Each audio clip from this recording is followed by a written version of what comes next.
पश्चिम आशियातलं संकट पाहता पंतप्रधान नरेंद्र मोदींनी देशवासियांना काटकसर करण्याचं आवाहन काल केलेलं आहे.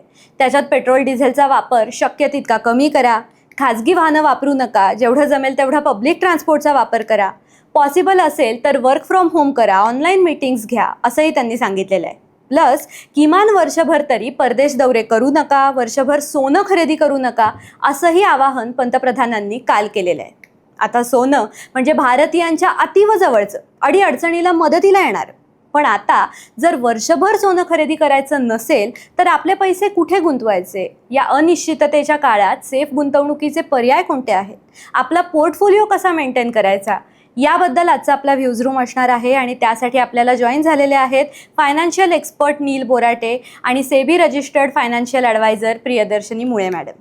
यांच्याकडून आपण पर्सनल फायनान्स पॉइंट ऑफ व्ह्यूने जाणून घेणारच आहोत. पण सुरुवातीला सोन्याच्या बाबतीमध्ये पंतप्रधान नरेंद्र मोदी काय म्हणाले ते एकदा ऐकूयात.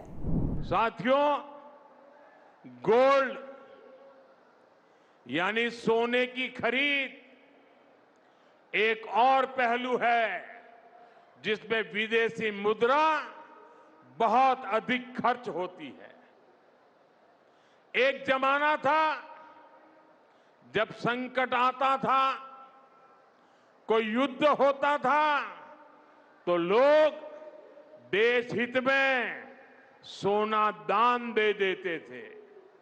आज दान की जरूरत नहीं है, लेकिन देश हित में हमको ये तय करना पड़ेगा कि साल भर तक घर में कोई भी फंक्शन हो, कोई भी कार्यक्रम हो, हम सोने के गहने नहीं खरीदेंगे, सोना नहीं खरीदेंगे. विदेशी मुद्रा बचाने के लिए हमारी देशभक्ति हमें चुनौती दे रही है और हमें इस चुनौती को स्वीकार करते हुए विदेशी मुद्रा को बचाना होगा. यानंतर मी येईन फायनान्शियल एक्सपर्ट नील बोराटे यांच्याकडे. सर, भारत मुळात किती सोनं आयात करतो? आपले किती पैसे हे सोन्यावरती खर्च होतात? मागच्या फायनान्शियल इयरमध्ये म्हणजे FY 25-26 मध्ये आपलं सोन्याचं टोटल इम्पोर्ट बिल हे $72 बिलियन होतं आणि आपले जे फॉरेन एक्सचेंज रिझर्व्ह आहेत ते अराउंड $700 बिलियन रिझर्व्हचे आहेत. म्हणजे साधारण 10% इम्पोर्ट आपलं होत आहे सोन्याचं. त्यामुळे मोठी आयटम आहे जर ही कमी करायची असली तर. सोन्याच्या किमती या पुढच्या वर्षभर तरी खाली उतरणार नाहीयेत असं चित्र आपल्याला आता तरी दिसतंय. सामान्य माणसांनी सोन्याच्या गुंतवणुकीकडे नेमकं कसं पाहायचं? एकतर आपलं नागरिक म्हणून कर्तव्य, त्याच्यामध्ये पंतप्रधान म्हणाले ते बरोबर आहे की तुम्ही जर सोनं नाही घेतलं तर देशाचं इम्पोर्ट बिल कमी होईल, रुपयाची व्हॅल्यू वाचेल. ज्या प्रकारे आपली करन्सी पडत आलेली आहे मागच्या अनेक वर्षात आणि स्पेशली मागच्या वर्षात 10% जास्त पडलेली आहे, ते होणार नाही.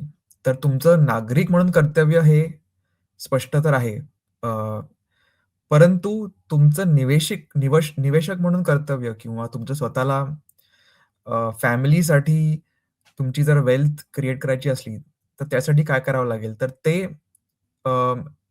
अतिशय वेगळं आहे. म्हणजे त्याच्यामध्ये तुम्हाला सोनं तुमच्या पोर्टफोलिओमध्ये असणं हे महत्वाचं आहे. कारण त्याच्यामुळे तुमची जी पर्चेसिंग व्हॅल्यू आहे तुमच्या पोर्टफोलिओची ती टिकते. बाकीच्या अनेक गोष्टी त्यांची व्हॅल्यू कमी होते इन्फ्लेशनमुळे. जसं तुमचं जर फिक्स्ड इन्कम असलं आणि महागाई वाढली तर तुमच्याकडची पर्चेसिंग पॉवर कमी होते. पण सोनं एक अशी गोष्ट आहे की त्यांनी तुमची वेल्थ काही प्रमाणात प्रिझर्व्ह होते. प्रत्येकाच्या पोर्टफोलिओमध्ये सोन्याचं पर्सेंटेज हे किती असलं पाहिजे? आणि समजा सोनं नसेल तर गुंतवणुकीसाठी इतर कोणत्या पर्यायांचा सामान्य माणसांनी विचार केला पाहिजे? नॉर्मली पर्सेंटेज जे असायला हवं ते 10 ते 15% ही रेंज असते. पण जेव्हा अशी परिस्थिती येते की रुपयाची व्हॅल्यू फक्त पडतीये, अशा परिस्थितीत खरं म्हणजे जास्त सोनं असणं महत्वाचं आहे. कारण मग तुमची पर्चेसिंग पॉवर जास्त टिकते.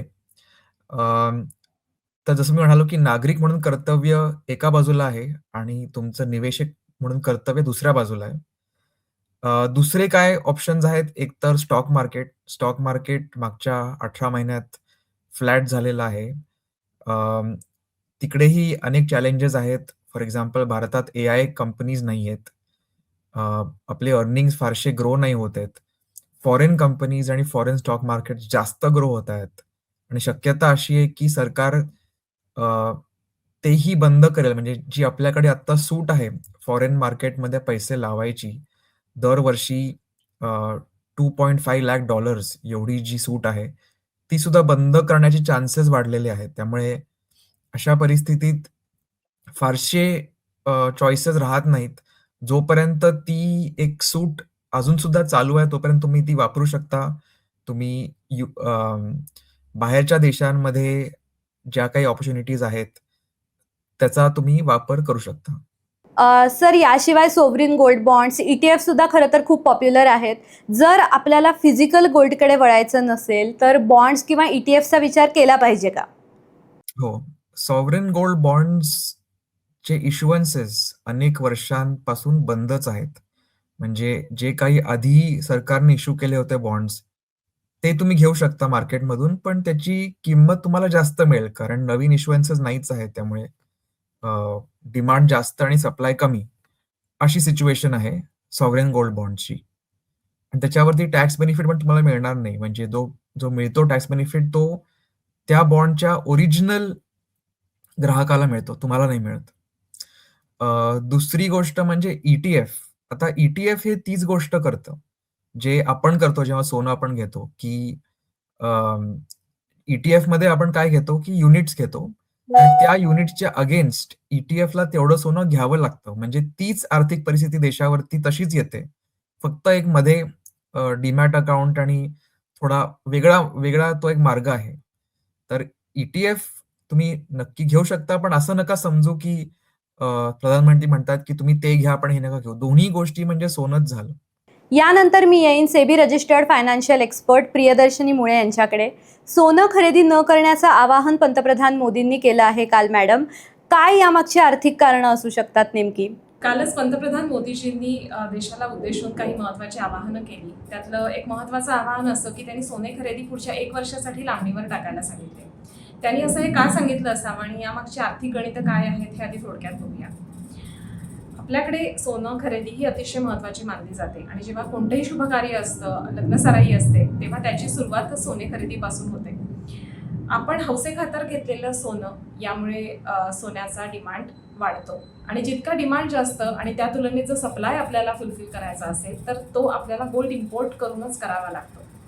जेव्हा गोल्ड इम्पोर्ट आपण करतो तेव्हा त्यामागे परकीय चलन मोठ्या प्रमाणामध्ये खर्च होतं आणि ते परकीय चलन खर्च होत असताना आपल्या रुपयाची तेवढ्याच तुलनेमध्ये घसरण होते. गेले काही महिने आपण बघतोय इतर परकीय चलनांच्या तुलनेमध्ये आपला रुपया साधारणपणे 10 ते 20% इतक्या रेंजला खाली घसरला आहे. जर आपल्या रुपयाची घसरण काही अंशी आपल्याला कमी करायची असेल किंवा कंट्रोल करायची असेल आणि हाच जो इम्पोर्ट आहे तो इतर जीवनावश्यक वस्तू ज्या आहेत जसं की क्रूड ऑइल आहे, इतर महत्त्वाच्या कमोडिटीज आहेत जसं की कॉपर, या अशा गोष्टींकडे, अशा इम्पोर्ट्सकडे जर परकीय चलन आपल्याला डायव्हर्ट करायचं असेल तर सोन्यामागचं जे इम्पोर्ट आहे ते आपण थोड्या प्रमाणात कंट्रोल किंवा कमी करू शकतो. यासाठीचंच हे आवाहन आहे की पुढचं 1 वर्ष तरी आपण सोने खरेदी थोडी लांबणीवर टाकूया.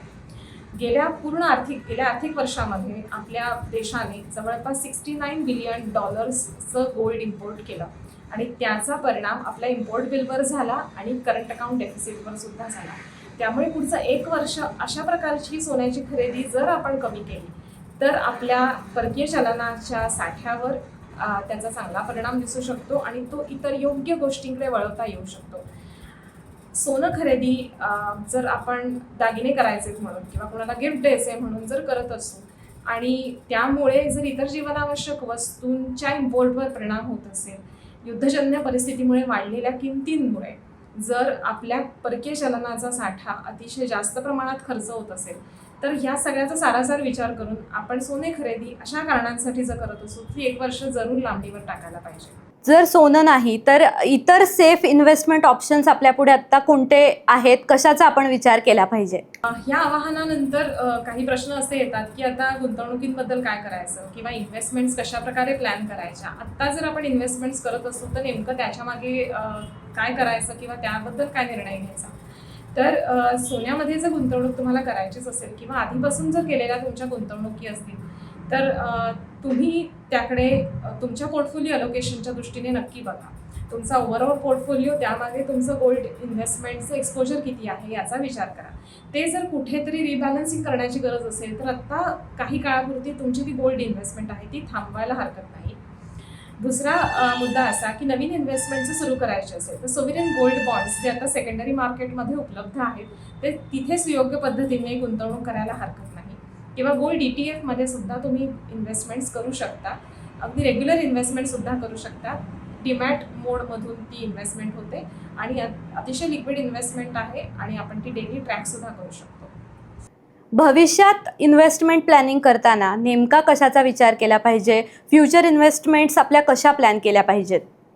भविष्यामध्ये आता इन्व्हेस्टमेंट प्लॅनिंग किंवा फिनान्शियल प्लॅनिंगबद्दल आपण काय विचार करायला पाहिजे, पोर्टफोलिओ रिबॅलन्सिंग, अलोकेशन याबद्दल काय विचार करायला पाहिजे असेही या पार्श्वभूमीवर काही प्रश्न आहेत.